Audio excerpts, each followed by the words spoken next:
Welcome. I am MPL Weeks, and I'm going to talk for the next 45 minutes about how to design a fighting game. Again, QR code right now. If you don't catch it, you can scan it again at the end. First, who am I? Why should you care what I have to say? My resume is essentially that I've made 2 indie fighting games. One is called Tough Love Arena. The other one is still in progress, called Scramble Heart City. We have it on the show floor, actually. Like, if you just go directly through these 2 walls, we're over in the playroom. Definitely check it out after if you want. Our games have been featured by a handful of YouTubers. This is me on the Evo stage talking to the Cannon Brothers in 2022. I'm not a big deal, but I feel like I need to throw this up to be like, I know some people who are big deals. So I've at least been around for a while. What you can expect today is, because I'm trying to make this a bit of a generalist talk, we're at an anime convention after all. So we're going to go through some basic building blocks of what we're talking about with fighting games. We're going to do gameplay design, balancing best practices that apply to sort of any indie game, honestly, and then Q&A, time permitting. Sound good? Alrighty.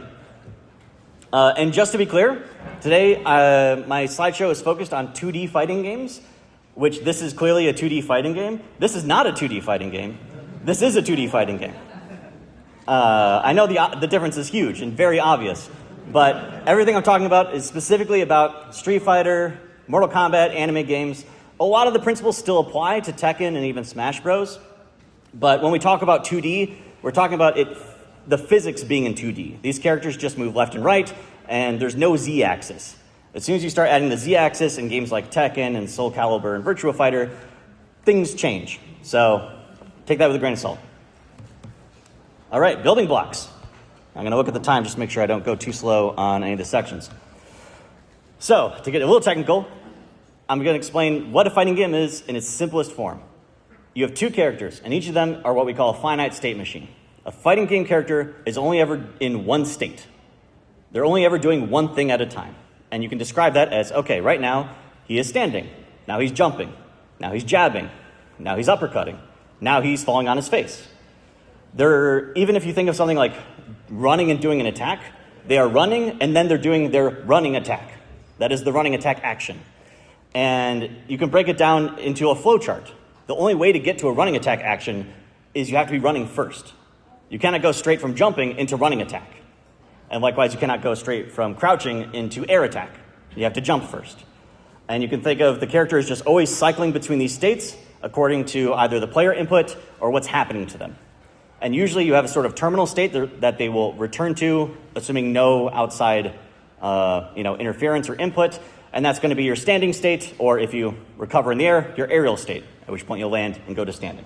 So everything goes back to standing. And your job as a designer is just defining these states. What can my character do, and how do they go between them? Fighting games are also fundamentally just boxes. The main ones we talk about are hitboxes and hurt boxes. Sometimes people talk about hurt boxes and they call them hitboxes, but for this talk we're going to be a little bit more specific. If it's a box that hurts my opponent, that's a hitbox. I'm hitting them with it. If it's a box where I can be hurt, that's a hurt box. In this drawing of Jeddah from Darkstalkers, the red box on the far right is the hitbox. That's where the attack is. All of the blue is his hurt box. All of that area he can be hurt. And then the green is what we call a push box. The purpose of those is the 2 of them, push boxes can never overlap with other push boxes. And that's what helps 2 characters from clipping into each other. More of a fringe thing. So looking at it in action, again from Darkstalkers, you can see QB on the left does a couple of jumping attacks. So her blue boxes move around, and then occasionally some red boxes come out that correlate with the animation. Your job as a designer is, you draw some pretty pictures, you draw some things that look cool, and then you define boxes that correlate with them. These boxes are the gameplay. I like to say that fighting games are kind of easy to make because it's just boxes. You're just moving boxes around. It's the simplest form of collision, are 2 squares touching. In this case, the characters are made up of lots of small squares. In my case, my characters are like 1 square with, 1 big square. And this still feels pretty good most of the time. And I'll break it up when it's like a really egregious case. But this is all you're doing. So it's easy, right? It's just squares and rectangles. Now, if you're in 3D, the same principles apply. This is Marvel vs. Capcom, a 2D game. the gameplay happens in 2 dimensions, but they have 3D models. And in this case, they modeled it with spheres. So you have hit spheres and hurt spheres, which funnily is actually way easier to check collision, because if you have 2 spheres, you just draw the line and then check their radiuses. Rectangles can be a little goofy with them being inside of each other. But this is, again, a game designer going in, and maybe they use like some of the character's joints as reference points, and so that sphere is like mapped to Ghost Rider's shoulder, and it will track with him, but they're defining where he gets hurt. This is Tekken. These are all just the hurt boxes. They define it through a series of cylinders. So again, outside of the main focus of this talk, but this is all this is. You're defining what's the area where I get hurt, and then attacks are all about just deploying these little red boxes. And I'm going to be showing some more screenshots throughout. In general, hitboxes are almost always colored red. Hurts are sometimes blue or green. It's personal preference. There isn't a great standard. Gameplay design. So now that we all understand fighting games, and we can all make them because they're just boxes, how do we make them? What should we do? If you're making a 2D game, I think the most important decision you can make up front is, what's my subgenre? There is a wonderful YouTube video that's like an hour long by Corey Gaming that I will add to my website after. Yep, shout outs to Corey Gaming, Gerald Lee. That does like a full taxonomical breakdown of all fighting games. It's really interesting. And within even just the subgenre of 2D, there are the further subgenres of what I call the classic 2D with pretty like slow back and forth intentional movement, the slightly faster ones like a King of Fighters, and then the Air Dasher or anime. You don't have to be a Japanese game to be anime. Marvel vs. Capcom is one of the most anime games ever animated. And it just involves flying around a lot more noise on the screen, a lot more options. And in general, the more movement you give players, the stronger the offense is going to be. It's just a natural result of it. And so know, as a game designer, that you're going to need to compensate that with more defensive options. You look at something like Street Fighter, you have blocking, you have parrying, and you have, like guard cancel. But if you're in Guilty Gear, you have blocking, you have instant blocking, you have, I don't call it barrier, FD, flawless defense. Sorry, clearly I'm a BlazBlue player. It's the same thing. No, it's not. This is being recorded. The more things move around, if you want to actually feel like a 2-player game, you got to give people a chance to defend themselves from the crazier movement. Character design. Characters should fulfill the power fantasy. Why do I want to play as this character? Because, maybe they're aesthetically cool, maybe they have a story I resonate with, but they should do something that feels badass. My favorite feeling is when a player feels like they get to cheat. Because it's like, oh my god, this character gets to break the rules. That's a lot easier in more zany games like a Guilty Gear, but even in a more stripped-down Street Fighter, if your character can do something really unique that other characters can't do, that feels strong. And you can see this in a lot of really common archetypes that have shown up in all these games. You can think of them as, their strength. Grapplers have big unblockable things. I don't have to read the whole bullet list. But that's why these archetypes exist and why they endure, because, it gives you a power fantasy. And that's important. People should feel motivated to make your character. It's actually really hard to design a character like Ryu, who's like an all-arounder, and make him compelling. Hitboxes and hurt boxes. So we explained what these were a little bit, but there's actually a lot of design decisions you can make in the general theory of them. Right here, we have Guilty Gear Strive. That's Soul on the left jumping in the air, doing a jumping attack. You'll notice his boxes are contained within his hurt box. So basically anywhere he can hit, he is also vulnerable. He has to sort of put himself out there. But that's like a good angle. That's a pretty big box. It's forgiving. Bridget on the left, on the other hand, the teal box is where she can be hurt. So she cannot be hit at all above the knees. She's completely invulnerable. The yellow is the push box. So that's just for checking, pushing around.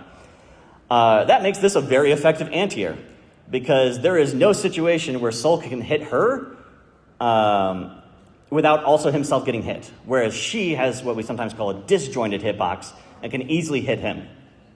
This is one way to define an anti-air. A game like BlazBlue doesn't do these sort of extreme boxes, and it will instead have like properties on the boxes. So it'll say, hey, my character has a hurt box that's full body, but this hurt box, while I'm doing the anti-air action, just ignores air hitboxes. So even though the box is there, it just ignores the air ones, and therefore it like truly beats air attacks. There's pros and cons to both. That one can sometimes look a little weird because Soul's sword will phase through their face, and in situations you feel like that they could be hit, and they'll just beat it. And it can feel maybe a little too dictated to the players. Sometimes it feels almost too mechanical. The trade-off and upside or downside to this is when you have a move like Bridget's on the right, and to be clear, every character in Guilty Gear has this move. It's called 6P. Everyone has an anti-air. It looks roughly like this. Is that will also just randomly beat attacks that are on the ground but hit sort of chest level. If Goal went to go and like, stab you with a sword at your chest, that would just phase through her. And that might be cool or that might be weird. And you get to decide. But I would generally say pick a lane. Either pick hitboxes are going to contort to sort of, force these rock, paper, scissors that you want to wait, or stick to doing it as a property-based thing. Combo design. We have to reinforce. Combos are not fighting. Fighting games are really two games mixed into one. You have what we call usually like the neutral game, where you're either trying to land a hit or you're trying to get pressure. There's a lot of like mental back and forth and trying to react to things. And that's usually what we associate with fighting games, or like the appeal of fighting games. But as soon as I get a clean hit, then we enter the rhythm game, where you can set down your controller for, depending on the game, anywhere from 3 seconds to 30 seconds. And I get to play a little single-player game and see if I can, how much damage I can get. And just over the years, fighting games have gone back and forth on how much this secondary skill of doing combos is emphasized and rewarded. It's not a good or bad thing, it's a preference thing. And it's not even a difficulty thing. My favorite example is Street Fighter III Third Strike, a very well-beloved game. It's considered very technically difficult. It has combos that are very hard, but they're only like 3 hits. They're very short, but the timing is really tight and it's really fast. Whereas something like Dragon Ball FighterZ has minute-long combos that really aren't that hard. You have to learn them, but they can feel pretty predictable and easy to do. But then, you're watching a combo video for a minute. And for some people, that's the power fantasy. The pros to combos is it's an opportunity for skill expression on a different axis. And honestly, this is a big one for me. It gives you a way to play the game by yourself. These are very social games, and the end goal is to play with other human beings. But sometimes, if you want to play in a controlled environment, playing against CPU is almost never fun. As good as they try to make them, because it's a mental game. But practicing combos can be very therapeutic in a way. You can just sit there and practice, and in a game that's usually about outplaying a human opponent that's always changing and is always different, combos give you a very solid way of like measuring your progress. You can end a session feeling like you're better than you were when you started, because instead of doing a 5-hit combo, now you can do an 8-hit combo. And that's really empowering, and that's really motivating. So I like that personally. I think that's an important part. That's what sort of really got me into fighting games. I played a lot of, I played games when I was a kid, but I really got into fighting games with Street Fighter 4. I'm an 09er, as they call it, because I got in at 2009. And I grinded it a lot. I played a lot on Xbox Live, but I never spent any time in training room because I didn't see the appeal. And then Marvel vs. Capcom 3 came out, and I could easily spend 3 hours in the training room because it was just fun to play the combo game and just mess around with this sandbox and try out different things. Now, watching someone do that to me for a minute maybe wasn't as fun. And you as a designer are tasked with trying to find the line. But at a certain point, you do have to pick your audience. You can't satisfy everyone. Once you do have combos, you are going to have to figure out how to make sure they don't go forever. It is very easy to accidentally make an infinite combo. Let me show you a very simple one.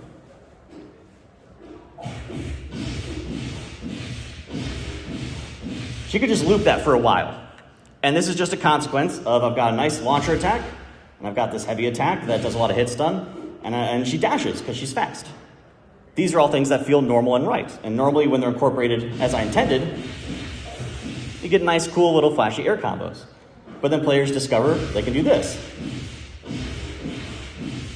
And they can loop that forever. Except you see they popped out.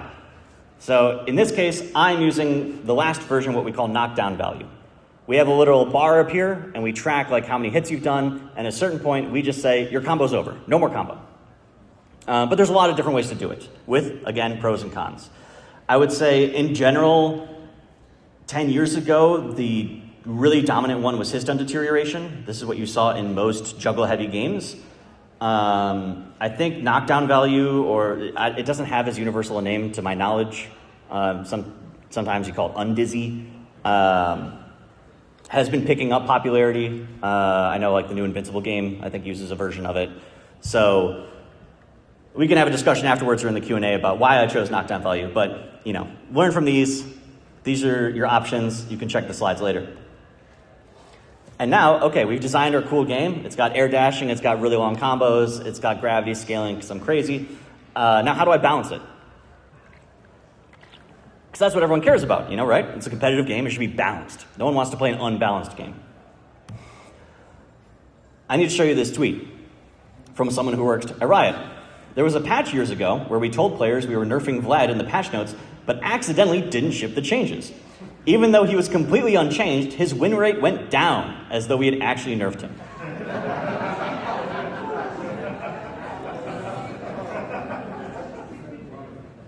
As a designer, you'll be very tempted to put stat measuring into your game because it can show you a lot of interesting things. And as soon as you start measuring something and creating a goal around it, that can lead you to some weird behavior. And at the end of the day, true balance, as it reveals itself in math, doesn't matter. What matters is the perception of balance. What matters is that players think your game is balanced. And this can manifest like this. This can manifest like when Street Fighter V first came out, I did a lot of stat tracking on it.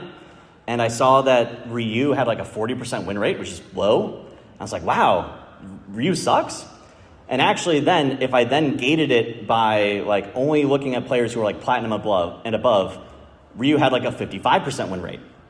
And the issue was that Ryu was a popular character for beginners because he's the default guy. So beginners were picking him and then losing with him and making him look worse. So metrics can be useful, but they can very easily lead you down weird pathways. And don't ever forget, it's the perception of the balance that actually matters. But maybe the players and you agree that thing is unbalanced. How do you fix it? Another thing to keep in mind about balance, what does balance mean? This is a real matchup chart for E Honda in Street Fighter II Super Turbo. E Honda basically cleanly beats everyone above him and cleanly loses to everyone below him. I hate this character because I don't think he's ever interesting to fight against because he either wins or he loses, and it's decided at the character select screen. Now, he has a very even spread, so you could say he's perfectly balanced. If you look at his overall win rate, it's clean 50%. I would not call this good balance. So that's another problem with stats that they could potentially lead you down that path. Just keep this in mind. So I like to think of balance as divided into 3 categories, what I call my tools. And one of them is stats. Stats are very simple numbers that are easy to change. And the important thing about stats is they don't change moment-to-moment gameplay. They just change broad things that will affect the win rate and loss rate. Easiest example is health. Because if you think about it, clearly a character with 10 billion health is going to be the best character in the game because they can't die. And a character with 1 health is going to be the worst character in the game. So there must be some magic number, squeeze theorem style, in the middle where they must be perfectly balanced, right? Like that must be true. And it's fine to try and balance by health, and it's tempting, and it's usually very, unrisky. But I don't think it's very effective. Does anyone want to guess what this graph is? I'll take 1 or 2 guesses. Raise your hands. What is it graphing in Marvel 3? Health. Versus? Meter gain. Meter gain. Any other guesses? What's the x-axis? Damage. Damage? No. Combos. Not combos. Not quite win rate. That's on the character select screen. So the answer is tier placement. So the left side is top tier, the right side is bottom tier. You might be able to guess because number 3 is Phoenix, who famously has like no health. This was the example. They tried to nerf, she has very little health. That should make her fairer, right? No, she's still the 3rd best character in the game. And Thor has the most health up here. He's bottom 10. So clearly there is a limit. Health does matter, but this is after, one full release and a couple of patches. Health is not a reliable metric to just fix balance, because usually it comes down to more of what the character is capable of in the game. Which takes us to our second option, knobs. Knobs are also numbers, but they're numbers that change gameplay. Main ones are like your movement speed, or how much you move during an attack, your range on your attack, the startup active recovery frames, and how much hit stun and block stun. So, hitboxes, similar to what we were just talking about. This image should hopefully look familiar. In this case, Bridget's move on the right is designed to beat air attacks because of her absence of a hurt box. It's really hard for you to hit Bridget because she's actually in her shins. But what if your jumping in attack looks like this? Then it's not as reliable of an anti-air, is it? So Ramlethal, the character on the left, had a very strong jumping in attack. You could say that was a design advantage she had. She was good at jumping in, because a lot of characters' anti-airs that would cleanly beat other characters traded with hers or just lost to it. I think they nerfed this. I don't think this is how it is now. I might be wrong. I think they brought it up a little bit closer to like here. But this matters and people feel it. Now, what about startup and hit stun and that kind of stuff? For that, we have to do, hopefully, the fastest possible explanation of frame data, because we don't have all day. But going back to basics, if characters go into states, how do we describe those states? If you think about a punch in real life, I wind it up, I hit your face, and then I have some sort of follow through because of physics. And in fighting games, we call that startup, active, and recovery. In this case, we have a nice little gif of Marth from Smash, where you can clearly see the part where he's anticipating the attack. The red spheres are out, so he's hitting, and then he is, posing for the camera, I guess. And we describe these things in frames as our unit of measurement, where there's 60 frames per second. Going back to Guilty Gear, this is a chart made, I think, in the launch version of Strive that indicates the fastest attack that each character has. So Soul has the ability at the top to do an attack that comes out in 3 frames. So it's only 3 frames of winding up, and then it hits you. Whereas Anji, on the bottom, the fastest he can hit you is on frame 6. Because he takes more time, he's glamorous, and he has to, hit you more prettily. The result of this situation is if I'm Soul, and I'm standing right next to Anji, and it's match start, and we press buttons at the same time, I always win. I can just hit him faster. And this gets more nefarious when you think about moves that usually push you in. So for example, Mei, I'm gonna invent some numbers, but Mei has a famous attack, Totsugeki, where she rides on a dolphin and slams into your face. And it's really fast. And if you block it, you might think, okay, now's my chance to counterattack. Let's say that Mei's dolphin, when she comes in, is -1, meaning that you recover 1 frame faster than Mei. Actually, let's simplify it. Let's say it's 0. You block the dolphin, we recover at the same time. Now we've recreated that round start situation. If I'm Mei and you're Anji, I can just mash light attack and you can't do anything. So now you blocked dolphin and now you have to block the next attack. You just don't have anything fast enough to contest it. And then if I make it, let's say -1, that means that you recover 1 frame earlier, so effectively all of your frames get 1 frame faster. Now my thing comes out in 5 and your thing comes out in 5. So we would trade. That's fair, right? Except if I'm Mei and I'm fighting Soul, well now Soul has a 2 frame advantage on me. So that means every time he blocks my dolphin, he gets to press and I don't get to do anything. This is often how matchups are defined. So by slightly changing one of these numbers, or by changing what happens after you block a dolphin, I call these knobs. In your code, it's 1 line of code, just changing a 5 to an 8 or something. But it can suddenly turn a matchup from fair to unwinnable or trivial. If you can't do anything after you block dolphin, I now have the best character in the game. And that's just a number. The other cool thing about knobs is they're very easy to change. And so they're quick and easy to test. And depending on how you do them, they can essentially create new content for your players. Like when balance patches come down and they say, oh, Ryu can now combo from medium punch into heavy kick, that creates new situations by just making the medium punch hurt the opponent a little bit longer so they're stuck in the comboable state, or to make the heavy kick a little bit faster. Now new combos happen, new situations happen. Maybe I hit you with a punch at a range where normally nothing I could do was fast enough to reach you. But now I can reach you with my kick, and now I get a knockdown, and the texture of the fight changes. So these are often the most popular for balancing, for good reason. But sometimes it's just broken. And no amount of playing with your knobs can fix it.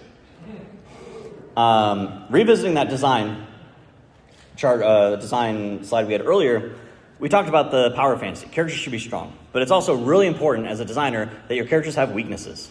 Every character needs to have a weakness, at least one. And again, our archetypes are a great illustrative purpose right here. For every strength that they have, that usually comes with either a related or usually correlated weakness. And that also then develops a game plan for them. Grapplers have scary unblockable attacks up close. Okay, that's their win state. They want to be close, therefore we'll make them bad far away. Zangief is slow and he's a big target. Stuff like that. Zoners are really strong from far away. Okay, we'll make them weak up close, because maybe their attacks aren't very fast, or maybe they take more damage, etc., etc. I think the number one mistake people make when they're designing characters is they don't design in weaknesses. And also, don't be afraid of that, like scaring players off. Weaknesses can actually be really fun. They create a restriction that the player now needs to play around. And it can be very satisfying as a player when I play a character that has bad anti-airs, because I don't have an invincible uppercut or because I don't have any great special move for it. But when I learn that this punch hits this area and my kick hits this area, and I manage to sweet spot those, that's really rewarding as a player. I've overcome my weakness. And sometimes you have to zoom further out. Does this tool even make sense in your game? It doesn't matter if you make Dolphin slower or faster. Does it break the game one way or another? Apologies for the HD remix sprite, but these one were high res and looked nice, and all I could find on Google Images. This is Akuma's Air Fireball. Akuma was a boss character in Street Fighter II in the last version that you could pick with a secret code. And he is famously one of the few, or one of the handful of characters that has been permanently banned from tournament play. And yes, he has strong damage, and he's got a lot of really messed up tools. But I think the fundamental one is his Air Fireball, because he can shoot fireballs down diagonally in a game that wasn't designed for characters to be able to handle that. And so in the same way that Honda had the really lopsided chart earlier, there's a whole half the cast that just can't do anything about the Air Fireball. They don't have any moves that are programmed to go through fireballs or to go around it. Maybe they had moves that could go over horizontal fireballs. Zangief, when he's spinning his arms and doing his lariat, his fireball hurt box disappears from his torso, so they pass through. But the Air Fireball will hit him in the head and in the feet. It goes through him diagonally.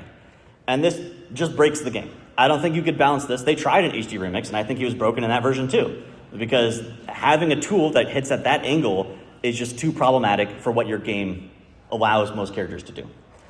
On the opposite end of the spectrum, this is my poor boy Iron Fist from Marvel's Capcom 3. Iron Fist was designed to be a very ground-strong character who had really fast movement and had a lot of Rekka series where he would go from attack into attack in a game where you spend 90% of the time in the air, and where the best form of blocking is called chicken blocking, where you hold up back and you basically start air blocking immediately, so you don't have to worry about getting hit high or low. This is Iron Fist's launcher. It can only hit grounded. Even if you're just floating an inch above, it cannot hit you. Iron Fist sucks. I think he is here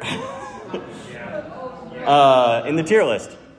Really cool character, really fun, and has some objectively strong tools. But his game plan just doesn't make sense. Another Smash equivalent I don't have in here might be like Little Mac. You have this character where they really tried to push on the ground, and to compensate, they made his offstage absolute garbage, to a point where I think maybe they went too far. Can a character with that bad of recovery even meaningfully exist in competitive Smash? I'm not an expert, but from afar, I get that vibe. Cool. Got 15 minutes left. So now let's just go through some best practices I think this applies to all indie games, but it's important enough that I wanted to hammer it home even in this fighting game focused talk. One, fighting games, or whatever your genre is, it has evolved over time. Here's a list of mechanics that games used to have and their sort of modern equivalents. And basically, I implore you to learn from other people's mistakes, learn from history. I didn't do this. I thought I was smart and cool and could be lazy. And in my first fighting game, Tough Love Arena, one of the big appeals, because this was a simple game for a browser, was to have as few buttons as possible. And when it came time to add a throw, I didn't want to add another button. And I couldn't make it a combination of buttons because those were already used for other stuff. So I kind of ran out of buttons, and I was like, okay, well, let's just do what Street Fighter 2 did and Street Fighter Alpha did. Let's have a proximity throw, where if you're just close to them and you press heavy, you would get a throw. Like that, and then you laugh. It turns out games don't use proximity throws for a very good reason. And I spent 2 years trying to work around all those problems. I can unpack it more later if you want, if we have time. But I had to eventually humble myself and accept, yeah, okay. Even, Guilty Gear had proximity throws through Xrd and finally gave them up in Strive. For a good reason. There's a lot of problems with proximity throws. Playtesting. It is never too early to playtest. It is never too early to playtest. I originally had this baby here because that's how I feel about my playtesters sometimes. But my friend in the back pointed out, I think more of like, no, you can even have babies playtest. It is never too early for you and them to playtest. Playtesting is super valuable because it gives you fresh eyes. It's so easy to spend a lot of time with a game and get into a frozen mindset of this is how you play it because this is how I designed it. And at a certain point, you need to get it in front of someone, and with no direction, how do they think is the way you play the game? Whether this is a single narrative game and you spend the whole time like running into walls, or this is a competitive game and they find some degenerate strategy. It's fun to do as well. You watch people play. Sometimes you cultivate diehard fans. People like getting early access to things. It makes them feel exclusive. It's super critical. And as soon as you can have something moving around and like a game loop in a win condition, I think you're ready to play test. When you do, you're going to get feedback. You're going to get lots of feedback. A lot of it will be very, very nice. People are very nice on average. A lot of it will be very critical, and some of it will drive you insane. And again, learn from my mistakes. Don't get into fights with people in your Discord server. Because people will come in and they'll be like, this guy got rid of proximity throws and added the throw button. What is he, a moron? Is he just like a shill? Is he just following the trend? And you will feel it deep in your bones that you really want to educate this person. You want to illustrate to them why they're wrong and they're ignorant so that they can be a productive member of your little community and society. And it's not worth it.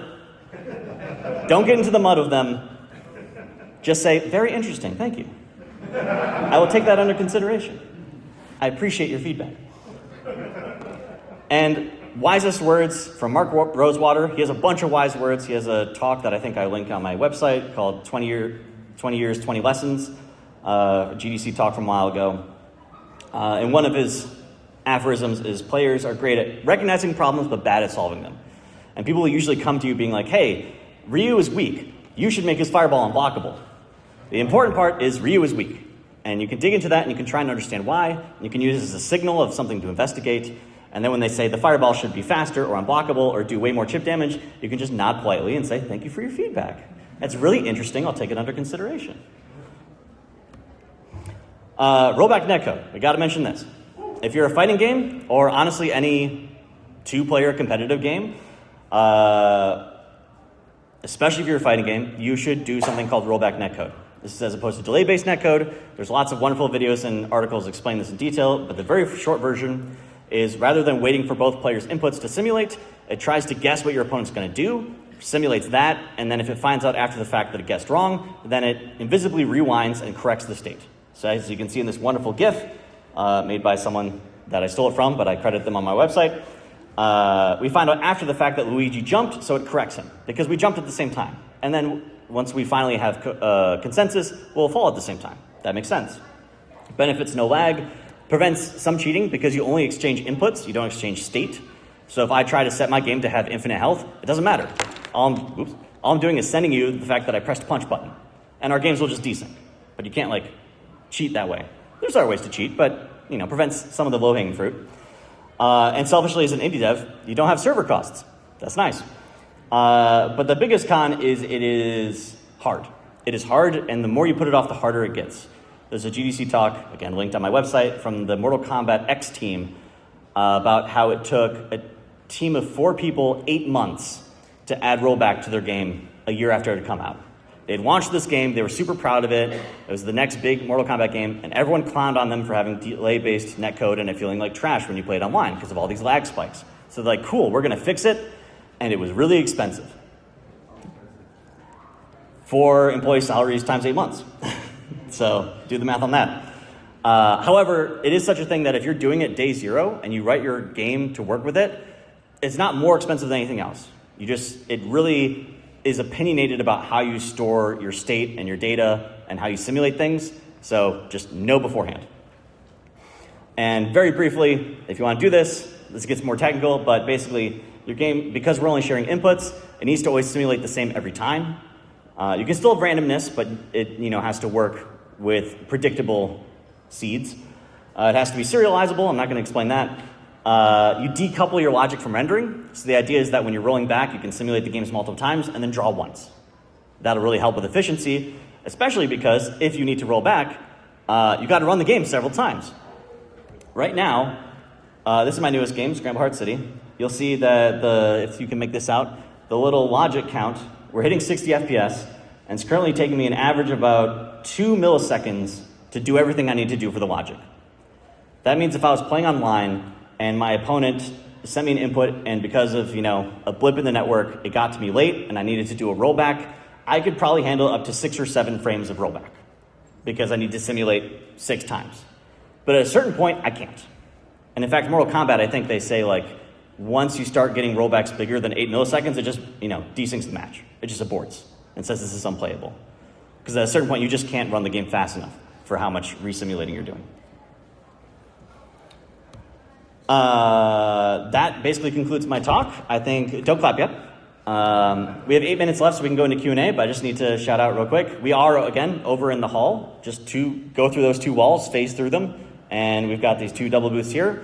Definitely swing by. I'm happy to chat more if we run out of time here, and I'd love for you to try the game. Here's, again, the slides. If you want to take a picture, I will now accept applause, and then if people want to line up at the mics, we can take a few questions.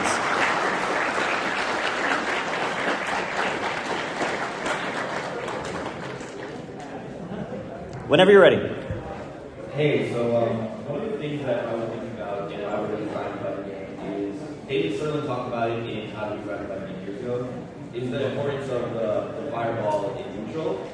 And so I was thinking that all movement is based around how you design the fireball, or if it's a chicken egg, where you should design movement first and create fireballs to compensate. I 100% agree. So to repeat the question a little bit, fireballs, as they exist, are interesting in the context of your movement options. So Street Fighter 2 is really committal. This is a pretty similar analog. Let's real quick change our character if I can figure out how. Oh god.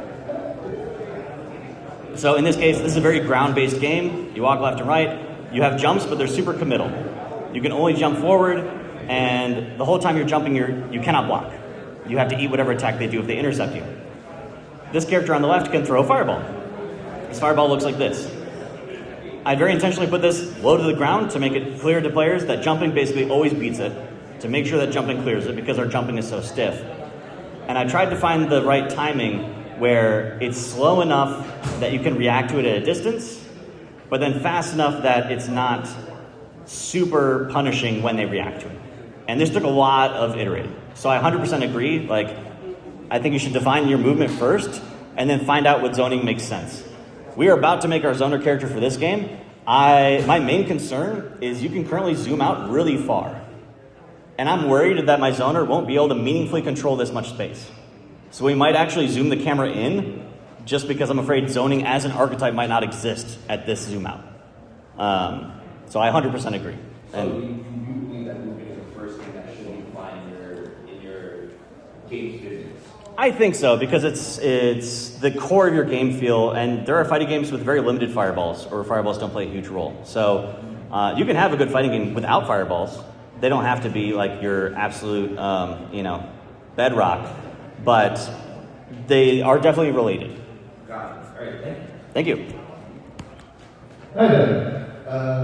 What advice do you have as far as sound design and soundtracks for fighting games go? Ooh, advice for sound design and soundtracks. Good question. I don't know if I have much. In terms of all assets, like definitely just use free stuff, use something you draw in MS Paint.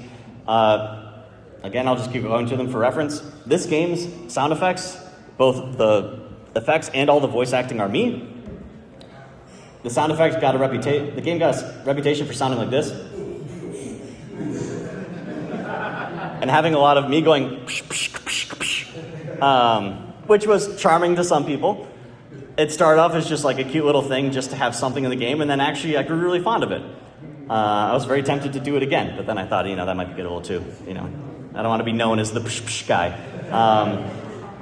So use whatever you have available, and then find someone you like. The composer we found for this was named Visager. She had a Bandcamp with some Creative Commons video game music. It was an album called Songs for an Unmade World that I just started listening to and thought was pretty nice. I used it as my temp music, and then once we were, becoming more of a real game, I reached out to her and commissioned some stuff. We ended up eventually she brought on a partner, and then we worked more with the partner full time, and now that's our composer for the new game. But that's, figure out the style you want and then find someone that works in that style. Awesome, thank you. Thank you. To have a question for character design.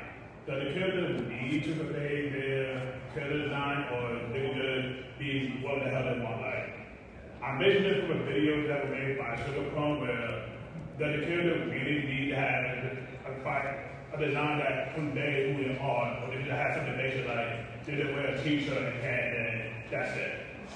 Yes, you're referencing Sugar Punch Studios. They do really cool videos. I'm also a fan. I don't remember that video off the top of my head, but to speak to the general point, I do think, trope exists for a reason, and you want to leverage them to some extent because they're just really useful shorthand. If you have a big guy, people are going to expect him to move slow and have big buttons and maybe higher than average health, and sometimes it can be fun to defy those expectations, but if you do it too much, people will just think your game doesn't make sense. So, like all things, it comes in, it's all about proportion. I will say my big mind-opening moment was playing Uni for the first time and playing Lynn, who's clearly like a rush-down monster, this little girl that runs around really fast. But she had like Guile's fireball that she could run behind, and that was mind-opening as like, oh, you can give this tool to this archetype and sort of blend things that way, and maybe you wouldn't expect that from this little girl with a knife, but it totally complements her main design, which is being the fast little girl. So I think borrowing stuff like that is really fun and definitely valuable, but I would just be mindful about getting too, subverting expectations for the sake of subverting expectations. Thank you. I think one more, and then I'm happy to talk more out in the hall. Do you have a preferred tech stack for developing games? So all of my games are browser games. They are both browser games. This one was written using the HTML5 Canvas 2D graphics API, which is nice and approachable, but I wouldn't recommend for performance because it all goes to the CPU and it sucks. This one is using WebGPU, which sucks for different reasons. The browser sucks. I wouldn't recommend it, but it is my niche now, and it's what I'm most comfortable with. And then any servers I have, I just use, usually Node apps, either serverless or put on like a Linode micro for $5 because I am very cheap. But that's just my personal preference. Don't put any stock in that, please. Thank you. Yep. I will take the rest outside. Thank you all. This has been wonderful.